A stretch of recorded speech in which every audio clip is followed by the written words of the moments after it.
Hi and welcome into today's video. Today's video is all about smart budgeting.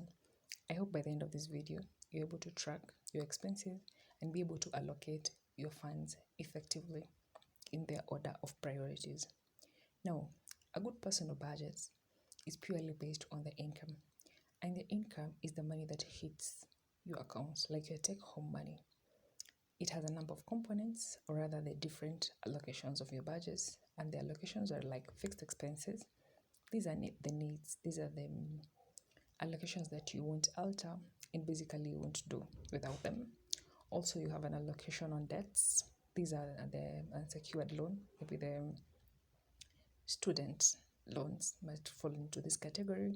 Then you have the flexible expenses. These are basically the ones you can do without them, just in case your budget is not able to accommodate them, and includes the subscriptions, the entertainment, grooming, and the black tax.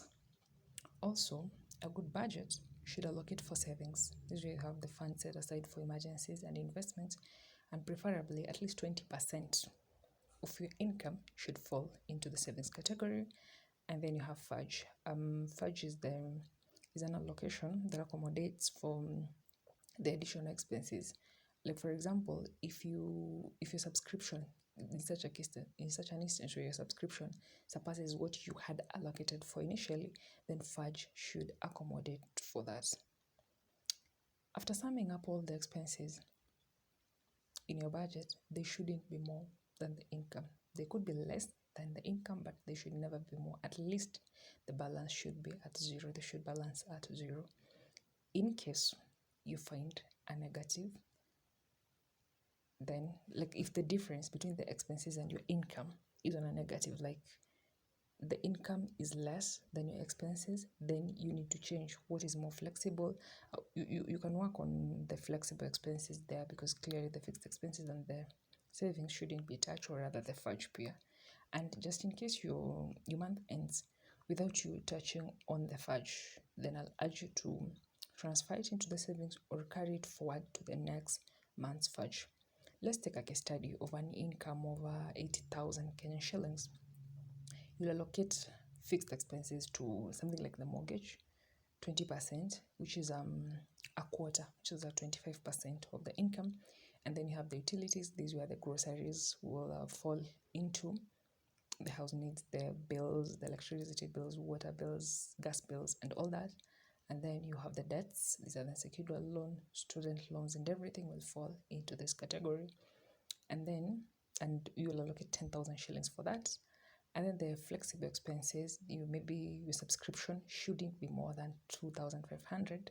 Your entertainment shouldn't be more than 4,000. Your grooming is at most at 3,000. Black tax 2,500 at most. The savings, we say that at least 20%. If you can afford more, than well and good, but at least 20% of your income.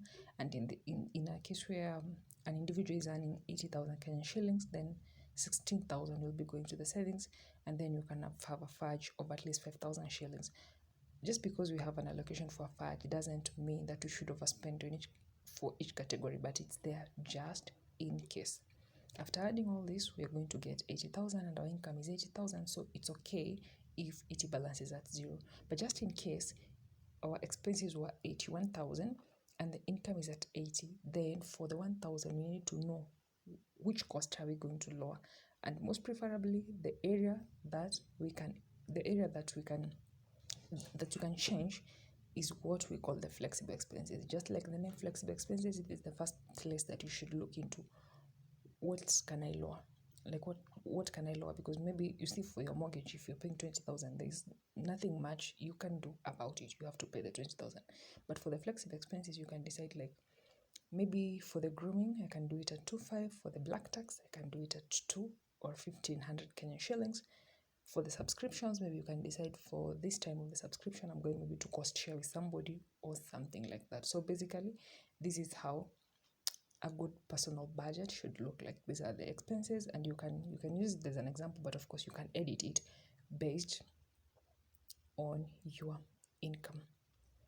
I hope this is going to be of help to you as you walk towards the journey of financial freedom. So bye for today. See you in the next video.